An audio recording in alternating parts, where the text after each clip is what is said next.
जय हिंद साथियों। 19 नवंबर 2022 के डेली करंट अफेयर्स में सबसे पहला प्रश्न आप सभी के सामने आ गया है। Very very important question. ISRO के द्वारा लॉन्च किया गया सबसे पहला निजी रॉकेट का नाम क्या है? बहुत ही इंपॉर्टेंट क्वेश्चन है। तो what is the name of first private rocket launched by ISRO? तो इसका नाम है विक्रम एस। दोस्तों, भारत ने एक नई उपलब्धि दर्ज कर ली है। जैसे स्पेसएक्स है, टेस्ला है, वो भी क्या करते हैं, निजी रॉकेट को लॉन्च करते हैं। इसी प्रकार से भारत में विक्रम एस निजी रॉकेट को लॉन्च कर दिया है। दोस्तों, भारत का जो पहला निजी रॉकेट है, यह है विक्रम एस। एस का फुल फॉर्म है सब ऑर्बिटल। एक ऑर्बिटल है और उसके नीचे एक सब लेयर है जिसे हम सब ऑर्बिटल बोलते हैं। 18 नवंबर को लॉन्च किया गया। कहां से किया गया? श्री हरिकोटा। कहां पर? सतीश धवन अंतरिक्ष केंद्र से इसे लॉन्च किया गया है। साथियों, यहां पर हम बात करेंगे विक्रम एस की खासियत के बारे में। किस कंपनी ने इसे बनाया है? तो इस कंपनी का नाम है स्काई रूट। दोस्तों, इसका जो वजन है 546 किलोग्राम का है। देखिए, इसकी जो स्पीड है, इसकी स्पीड है मैक 5। ये हाइपरसोनिक है। तो देखिए, जो भी स्पेस लॉन्चर होते हैं, जो स्पेस क्राफ्ट होते हैं, या जो भी, उसकी हम स्पीड को नापने के लिए मैक का इस्तेमाल करते हैं। जो इसका पेलोड क्षमता है 83 केजी है और 100 किलोमीटर ऊंचाई पर ये ले जा सकता है। इसकी ये पेलोड क्षमता है। दोस्तों, स्काई रूट एरोस्पेस, जैसा कि मैंने आपको बताया है, ये भारत की एक प्राइवेट एरोस्पेस कंपनी है। यदि आपसे पूछा जाए ये कंपनी कब बनी है, तो 12 जून 2018 को बनी है और एक प्राइवेट कंपनी है। किसके द्वारा बनाई गई है? तो दो व्यक्ति हैं। पहले व्यक्ति का नाम है पवन कुमार चंदना और दूसरे व्यक्ति हैं नागा भरत डका। नागा भरत डका। हेडक्वार्टर कहां पर है? हैदराबाद में है। इनकी सर्विस क्या होती है? ये व्हीकल को लॉन्च करते हैं। एरोस्पेस इंडस्ट्री इनकी इंडस्ट्री है। हेडक्वार्टर आपको मैंने बता दिया। और भी इनके प्रोडक्ट्स हैं। विक्रम सीरीज के rocket, Vikram first, Vikram second, Vikram third, Vikram S. Vikram नाम जो है विक्रम साराभाई जी के याद पर, जो भारत की स्पेस के जनक माने जाते हैं। ठीक है, चलिए दोस्तों, आपको मैं बता दूं कि आप पढ़ रहे हैं डेली करंट अफेयर्स। मैं हूं राजा गुप्ता और मैं आपको डेली करंट अफेयर्स पढ़ाता हूं। आज है तारीख 19 नवंबर 2022। यहां पर आपको मिलता है ऑल जीएस सब्जेक्ट का कवरेज। स्टैटिक जीके मिलता है सबसे आखिरी में। इसके अलावा डेली करंट अफेयर्स पढ़ो और साथ में डेली टेस्ट भी दो। मात्र 25 से 30 मिनट की क्लास होती है। देखिए, स्टैटिक मैंने ऐड किया है तो थोड़ा 2-3-5 मिनट उसमें ऐड हो जाता है, तो आप उसे काउंट नहीं करेंगे। करंट अफेयर्स के साथ स्टैटिक जीके मैं आप लोगों को एज अ बोनस दे रहा हूं। ठीक है, हमारा जो करंट अफेयर है वो 25 से 30 मिनट में खत्म हो जाता है। 5 से 10 मिनट में स्पेशल स्टैटिक जीके में लेता हूं। मंजिल यूं ही नहीं मिलती दोस्तों, मंजिल यूं ही नहीं मिलती, राही को जुनून सा दिल में जगाना पड़ता है। पूछा मैंने चिड़िया से, पूछा मैंने चिड़िया से घोंसला कैसे बनता है? वो बोली कि तिनका तिनका उठाना पड़ता है। क्या समझे आप इस बात से? आप इस बात से समझिए कि यदि चिड़िया को घोंसला बनाना है तो तिनका तिनका इकट्ठा करती है। उसी प्रकार से अगर आपको सफल होना है तो आपको डेली मेहनत करना पड़ेगा, कंसिस्टेंट मेहनत करना पड़ेगा। क्या समझ में आपको? अगर आपके सामने एक थाली लगी हुई है तो पूरी थाली लेकर के उसे आप पेट में नहीं डाल लेंगे, थोड़ा थोड़ा खाएंगे और थाली खत्म हो जाएगी। 100 किलोमीटर का रास्ता है तो उसे 1-1 किलोमीटर करके खत्म करें। क्वेश्चन नंबर 2 को देखते हैं। हाल ही में एटीपी रैंकिंग जारी की गई और वहां पर नंबर 1 पर पहुंचने वाले सबसे कम उम्र के खिलाड़ी कौन बन गए हैं? क्वेश्चन पूछा जा सकता है। तो ये हैं कार्लोस अल्कराज। स्पेन के खिलाड़ी हैं। किस देश के खिलाड़ी हैं? स्पेन के खिलाड़ी हैं। लेटन हेविट, ये ऑस्ट्रेलिया के, कहां के हैं? ऑस्ट्रेलिया के हैं। लेटन हेविट याद रहेगा आपको। नोवाक जोकोविच जो हैं, ये आपसे पूछा जाए तो ये सर्बिया के हैं। एंडी मरे ब्रिटिश प्लेयर है। एंडी मरे कहां के प्लेयर हैं? ये ब्रिटिश प्लेयर है। साथियों, स्पेन के हैं कार्लोस अल्कराज। इनकी उम्र केवल 19 साल की है। ये नंबर 1 रैंकिंग पर पहुंच गए हैं सबसे कम एज पर। देखिए यहाँ पे एटीपी की बात आई है तो मैं आपको एटीपी के बारे में सारी इंपॉर्टेंट डिटेल्स दे रहा हूँ। एटीपी का फुल फॉर्म है एसोसिएशन ऑफ टेनिस प्रोफेशनल।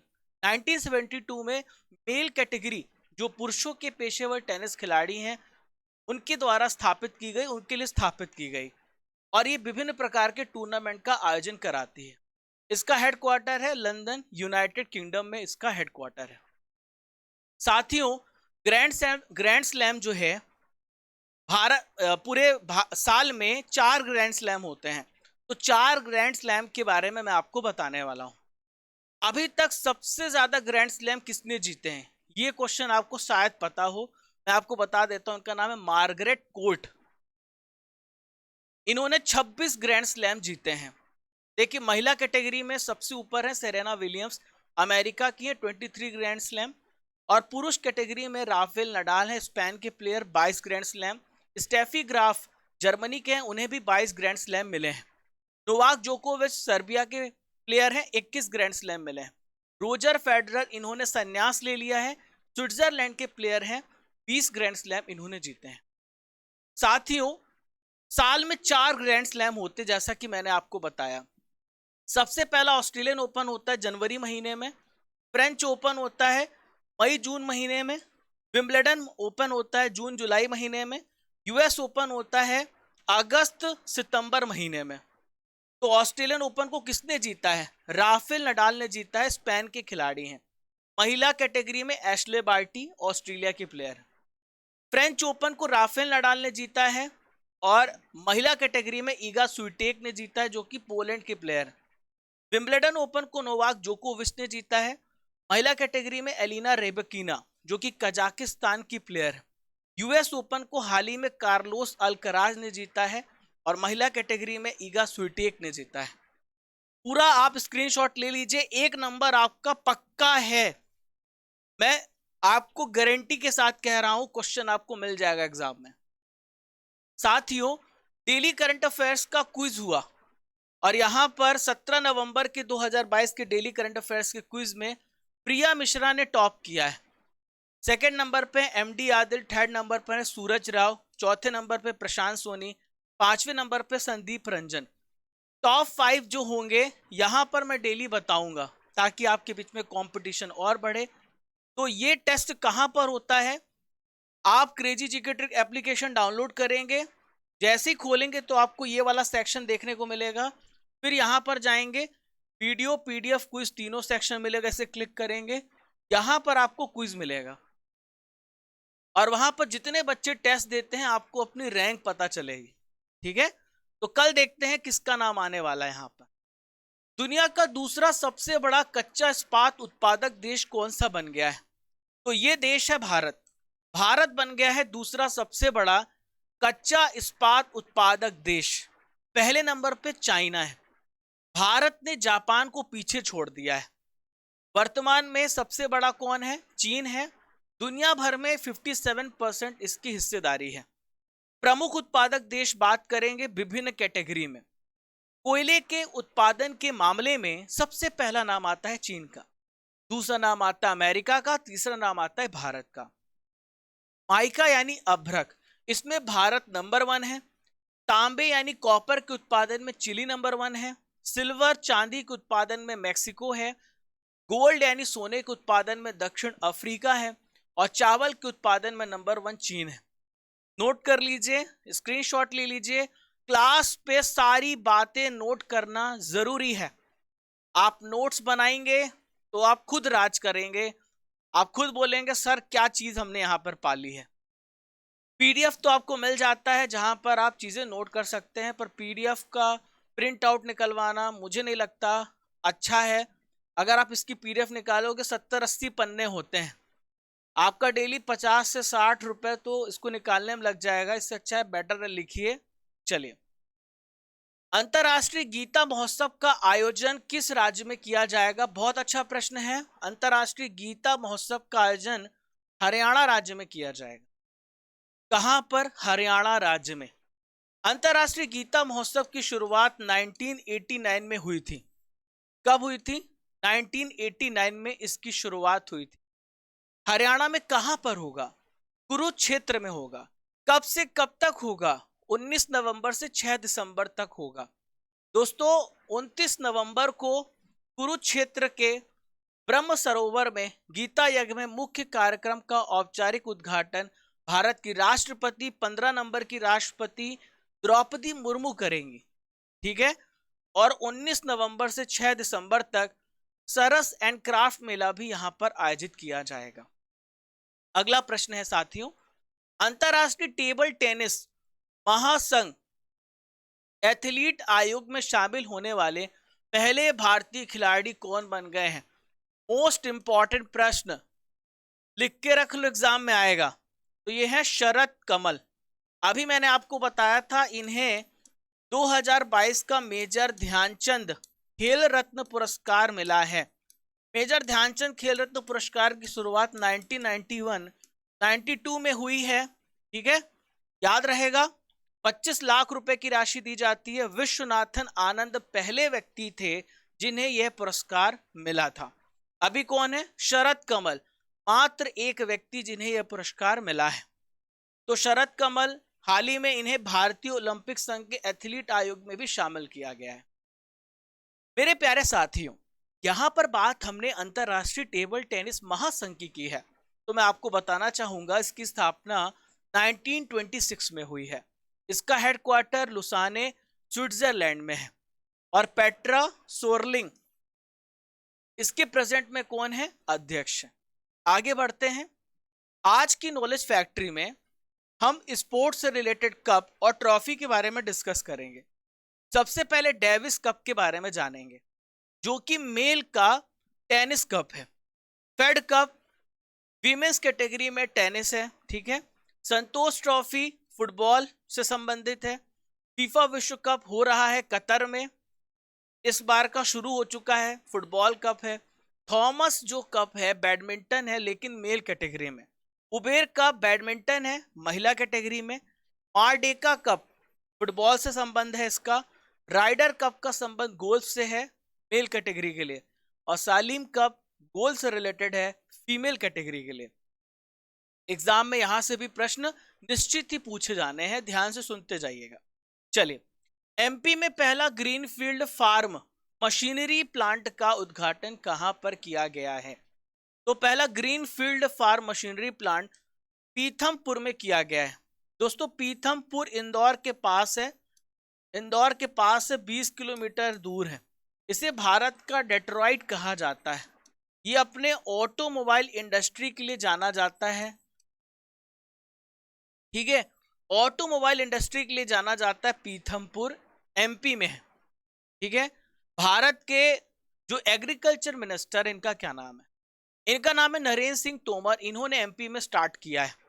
दोस्तों यहां पर महिंद्रा एंड महिंद्रा जो है, महिंद्रा के पहल से इसे शुरुआत किया गया है इस ग्रीनफील्ड फार्म मशीनरी प्लांट का। यहां पर ट्रक की मैन्युफैक्चरिंग होगी।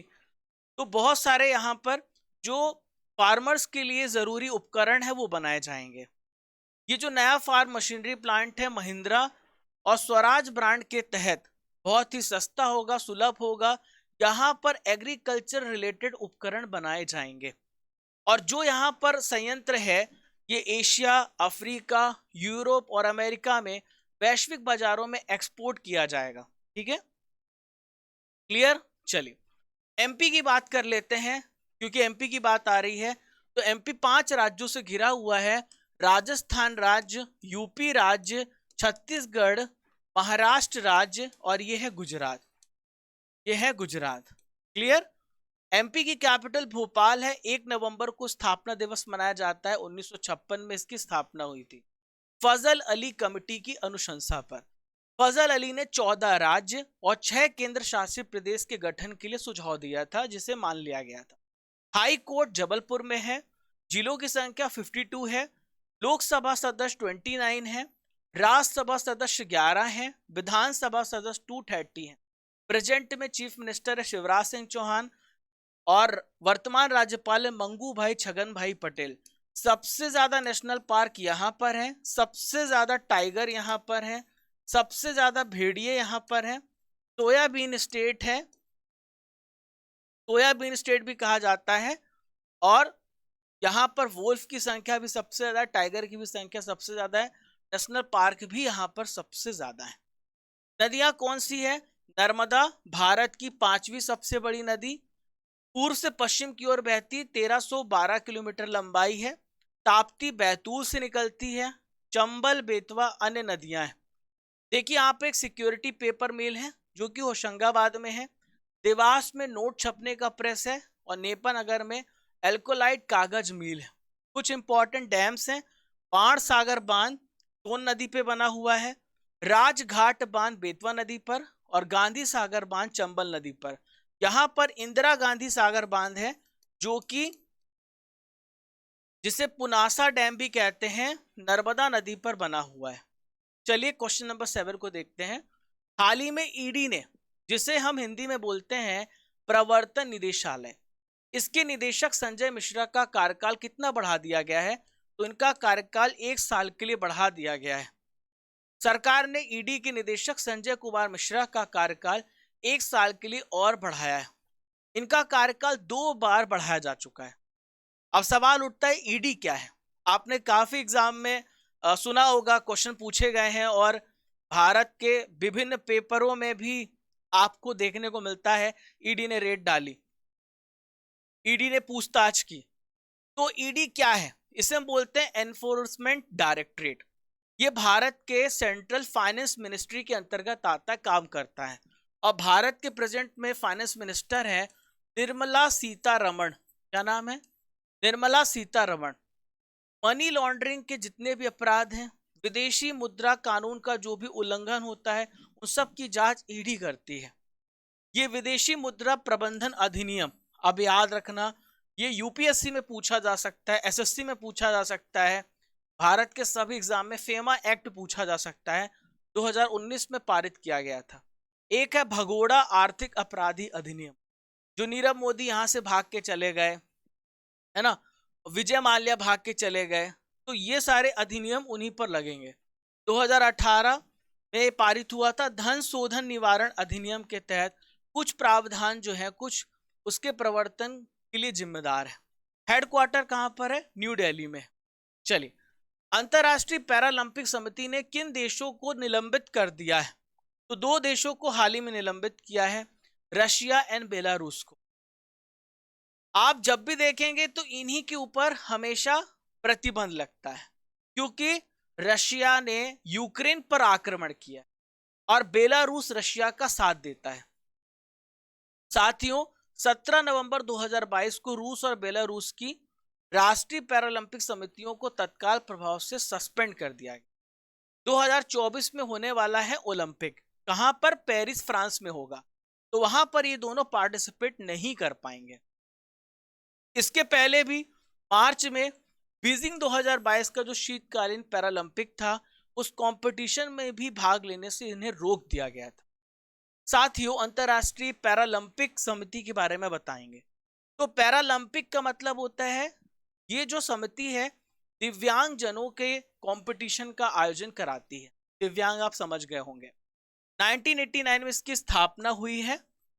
हेडक्वार्टर जर्मनी बॉन में है। अध्यक्ष हैं एंड्रियो पर्सन्स। अगला जो ओलंपिक पैरालंपिक है 2024 पेरिस में होगा, 2028 का यूएसए में होगा, 2032 का ओलंपिक ऑस्ट्रेलिया में होगा। संभवता है कि 2036 में शायद भारत में ओलंपिक होगा। अंतरराष्ट्रीय ओलंपिक समिति की बात करेंगे, क्वेश्चन पूछा जाता है। 1894 में इसकी स्थापना हुई है। हेडक्वार्टर लुसाने स्विट्जरलैंड में है। डेमेट्रियस विकेलस सबसे पहले अध्यक्ष हैं। प्रेजेंट में याद रखना थॉमस बाक है इसके अध्यक्ष। चलिए क्वेश्चन नंबर 9, 5वां प्राकृतिक चिकित्सा दिवस कब मनाया गया? तो when is 5th naturopathy day celebrated? तो 18 नवंबर को मनाया जाता है 5वां प्राकृतिक चिकित्सा दिवस। 17 नवंबर को मनाया जाता है, मैंने आपको कल पढ़ाया था, बताइए कौन सा दिवस है? कमेंट बॉक्स में बताएं। 17 नवंबर को कौन सा दिवस मनाया जाता है? कमेंट बॉक्स में बताएं। 16 नवंबर को मनाया जाता है national press day, national press day. और 11 नवंबर को नेशनल एजुकेशन डे मनाया जाता है, शिक्षा दिवस। नेशनल एपिलेप्सी डे, राष्ट्रीय मिर्गी दिवस, एपिलेप्सी डे मनाया जाता है 17 नवंबर को। देखिए प्राकृतिक चिकित्सा का मतलब क्या होता है? ऐसी चिकित्सा, ऐसी चिकित्सा जिसमें लोगों को जागरूक किया जाए कि नेचुरोपैथी में खुद से ठीक होना होता है। मतलब ऐसी, ये जो ऐसी साइंस है जिसमें व्यक्ति अपने आप ठीक हो जाता है किसी बीमारी से, और इसकी थीम है नेचुरोपैथी एक एकीकृत चिकित्सा। तो ऐसी सिस्टम है जो शरीर को खुद से ठीक करने में मदद करती है। इसमें प्राकृतिक उपचार का उपयोग किया जाता है, जड़ी बूटियों का, एक्सरसाइज का, न्यूट्रिशन का, मालिश के माध्यम से ठीक किया जाता है। महात्मा गांधी जी ने 18 नवंबर 1945 को all India nature cure foundation trust की स्थापना की थी, और गांधी जी को भारत में प्राकृतिक चिकित्सा का संस्थापक माना जाता है। क्लियर है? पहली बार 2018 में पहला प्राकृतिक चिकित्सा दिवस मनाया गया था। आगे बढ़ूं, आज का आखिरी प्रश्न देखें उससे पहले आपको मैं कुछ महत्वपूर्ण दिवस बता देता हूं। राष्ट्रीय मिर्गी दिवस 17 नवंबर को मनाया जाता है। राष्ट्रीय नवजात शिशु सप्ताह 15 से 21 नवंबर तक मनाया जाता है। जनजाति गौरव दिवस 15 नवंबर को दूसरी बार मनाया गया। वर्ल्ड डायबिटीज डे 14 नवंबर को, वर्ल्ड निमोनिया डे 12 नवंबर को, विश्व विज्ञान दिवस 10 नवंबर। याद रहेगा सारा पॉइंट? चलिए आज का आखिरी प्रश्न देखते हैं। जियो स्मार्ट इंडिया 2022, इसका जो शिखर सम्मेलन है ये कहां पर आयोजित किया गया? बहुत इंपॉर्टेंट है दोस्तों, याद रखना। तो जियो स्मार्ट इंडिया का जो सम्मेलन है कहां पर आयोजित किया गया? हैदराबाद में इसका आयोजन किया गया है। भारत के प्रेजेंट में जल शक्ति मंत्री कौन? इनका नाम है गजेंद्र सिंह शेखावत। इन्होंने जियो स्मार्ट इंडिया 2022 के शिखर सम्मेलन का उद्घाटन किया है। ठीक है, चलिए दोस्तों, अब यहां पर करंट अफेयर्स की जो रसमलाई आएगी वो ऑप्शन के साथ आएगी। तो आप लोगों ने कमेंट किया था सर ऑप्शन के साथ भी दीजिए ताकि हमें मौका मिले प्रश्नों को सही करने का। तो ये लीजिए, आप कमेंट कीजिए, आप डिमांड कीजिए, हर चीज मैं ला रहा हूं। ठीक है दोस्तों, इंग्लिश दोनों मीडियम में यहां पर भर पाना बहुत मुश्किल हो जाता है। कई बच्चे कमेंट करते सर इंग्लिश में आप यहां पर दीजिए। मैं क्वेश्चन को ही बता सकता हूं, मैं भी एक इंग्लिश मीडियम का छात्र हूं, मैं समझ सकता हूं आपके दर्द को, लेकिन ये जो दर्द है अब इसको दवा बनाना है। हम एक, हमारी जो मातृभाषा है वो हिंदी है ना, और हम चाहते हैं, हम हिंदी दिवस मनाते हैं, विश्व हिंदी दिवस मनाते हैं ताकि हमारी जो भाषा का प्रसार है पूरी दुनिया में पहुंचे। तो साथियों धीरे धीरे हम कमिट करते हैं कि हम अपनी हिंदी भाषा को पूरी दुनिया तक पहुंचे। हालांकि इंग्लिश भी जरूरी है, मैं नहीं कह सकता कि इंग्लिश जरूरी नहीं है, दोनों भाषा बहुत जरूरी है, बट जो हमारी नैतिक जिम्मेदारी है उसको देखते हुए भी मैं सोचता हूं, और मैंने आपको बताया कि मैं खुद इंग्लिश मीडियम का छात्र रहा हूं, है ना। आज भी जितने भी आंसर्स कभी मैंने लिखे तो सब मैं इंग्लिश में ही लिखता था। चलिए, विद्यालय चलो अभियान को हाल ही में किस राज्य के द्वारा शुरू किया गया? त्रिपुरा राज्य के द्वारा। भारतीय इंटरनेट के जनक कौन थे जिनका हाल ही में निधन हो गया है? तो ये है ब्रजेंद्र के सिंघल, इनका हाल ही में निधन हुआ है। जेंडर गैप रिपोर्ट 2022 जारी की गई। 146 देश में भारत का कौन सा स्थान है? तो जेंडर गैप रिपोर्ट में भारत 135 प्लेस पर है। पिछले साल 138 प्लेस पर था, 3 अंक सुधार हुआ है। नेशनल एजुकेशन पॉलिसी 2020 को पूर्व प्राथमिक स्तर पर लागू करने वाला भारत का पहला राज्य कौन बन गया है? तो यह है उत्तराखंड। अर्जुन बाबूतो ने ISSF विश्व कप में कौन सा पदक जीता है? तो गोल्ड मेडल जीता है। स्काई रूट, चलिए टेस्ट आपका शुरू होने वाला है, 10 क्वेश्चन आ रहे हैं, उसके पहले तो रसमलाई था। अब मैं रसमलाई में आपको एक बात बताना भूल गया, 2022 के जितने भी महत्वपूर्ण प्रश्न हैं उन सबको शामिल करूंगा, केवल मंथ वाइज नहीं, कोई भी 2022 का इंपॉर्टेंट प्रश्न होगा रसमलाई में दिखेगा। स्काई रूट एरोस्पेस स्थापना किस वर्ष की गई? 2018 में की गई। कार्लोस अल्कराज किस देश के टेनिस खिलाड़ी हैं? मैंने आपको बताया स्पेन के प्लेयर हैं। राफेल नडाल ने अब तक कितने ग्रैंड स्लैम जीते हैं? 22। ऑस्ट्रेलियन ओपन 2022 में पुरुष एकल का खिताब किसने जीता है? तो ऑस्ट्रेलियन ओपन को किसने जीता है? अभी मैंने आपको पढ़ाया था, यह है राफेल नडाल। दुनिया का सबसे बड़ा कच्चा इस्पात उत्पादक देश कौन सा है? तो यह है चीन। अंतरराष्ट्रीय गीता महोत्सव किस साल से शुरू किया गया है? 1989 से। केंद्रीय कृषि मंत्री कौन है? तो भारत के एग्रीकल्चर मिनिस्टर है नरेंद्र सिंह तोमर।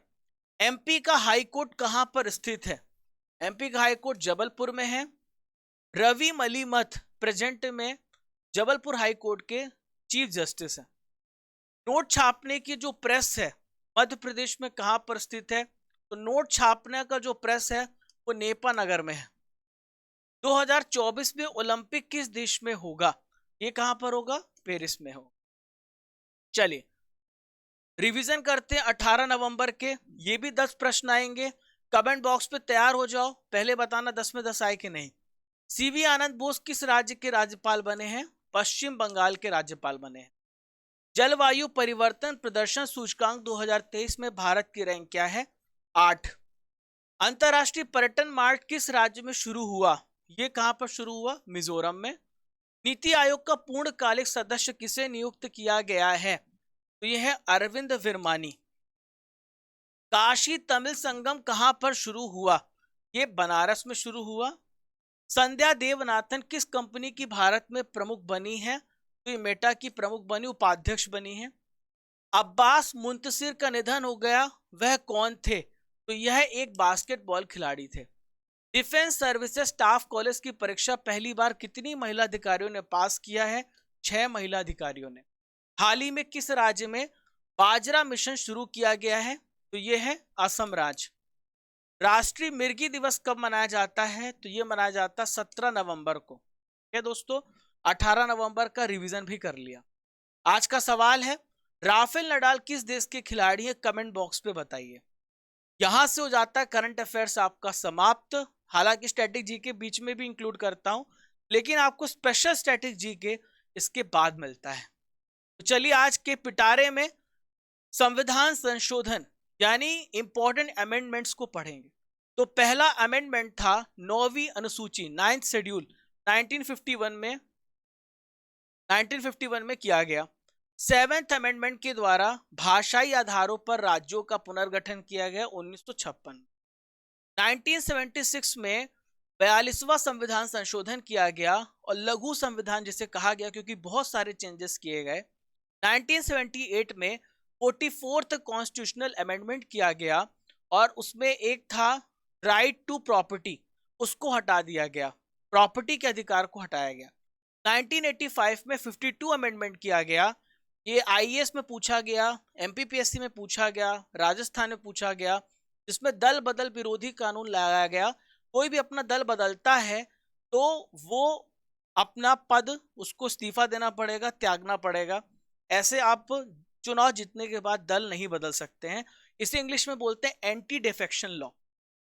1989 में 61th अमेंडमेंट किया गया, जो वोटिंग की राइट थी 21 से 18 साल की गई। 65 अमेंडमेंट 1990 में किया गया, जिसमें ST/SC आयोग की स्थापना हुई। 1991 में 69 अमेंडमेंट किया गया, दिल्ली को भारत की नेशनल कैपिटल क्षेत्र घोषित किया गया। 71st अमेंडमेंट में कोंकणी, मणिपुरी और नेपाली भाषा को शामिल किया गया 1992। 1992 में पंचायती राज को संवैधानिक दर्जा दिया गया 73वां संविधान संशोधन करके। ठीक है, आपको पूरा दिखे इसलिए मैं थोड़ा सा साइड हो जाता हूं। देखिए 74 अमेंडमेंट किया गया, जिसमें नगर पालिका म्युनिसिपैलिटी को संवैधानिक दर्जा दिया गया। 86th अमेंडमेंट में शिक्षा को मौलिक अधिकार शामिल किया गया 2002 में। 91st अमेंडमेंट किया गया, जिसमें ये बोला गया जो काउंसिल ऑफ मिनिस्टर होगी, मंत्रिपरिषद होगी, टोटल मेंबर 15% से ज्यादा नहीं हो सकते हैं। Total member of Lok Sabha and Rajya Sabha. 92 amendment संशोधन किया गया 2003 में। बोडो, डोगरी, मैथिली और संथाली, सॉरी मैं यहाँ पे 15% कह रहा हूं। मंत्रिपरिषद को कुल सदस्यों का 15% ही किया जा सकता है, ये आप याद रखना। हाँ मैंने सही बताया। बोडो डोगरी मैथिली और संथाली को शामिल किया गया 2003 में। 2011 में 97 अमेंडमेंट किया गया। सहकारी समितियों को संवैधानिक दर्जा दिया गया। जीएसटी लागू, 101 संविधान संशोधन। ईडब्ल्यूएस का आरक्षण, 103 संविधान संशोधन 2019 में। एसटी एससी का आरक्षण 10 साल और बढ़ाया गया 2019 में। 104 अमेंडमेंट। और इतनी रफ्तार से आपको पढ़ाया है आज। चलिए दोस्तों, आप चलने का भी समय हो गया है। पीडीएफ आपको टेलीग्राम पर मिलेगी और रूट एप्लीकेशन पर मैं साइंस पढ़ा रहा हूँ, वहां पे आप मुझसे ज्वाइन हो सकते हो, हमें फॉलो कर सकते हो। हम आपको इंस्टाग्राम में मिलेंगे, हम आपको टेलीग्राम में मिलेंगे, हम आपको फेसबुक में मिलेंगे, हम आपको हर जगह मिलेंगे। बस आप पढ़ते रहिए, बढ़ते रहिए। हम पूरा जान लगा देंगे आपकी सफलता के लिए, पूरी मेहनत करेंगे दोस्तों। बस एक ही दरख्वास्त है आप लोगों से कि ज्यादा से ज्यादा लोगों को शेयर करें। अगर आपको हमारी मेहनत दिखती है सच में, तो एक शेयर तो बनता है। Don't forget to like, share and subscribe and press the bell icon button, ताकि आपको रेगुलर अपडेट्स मिल सके। जय हिंद, जय भारत।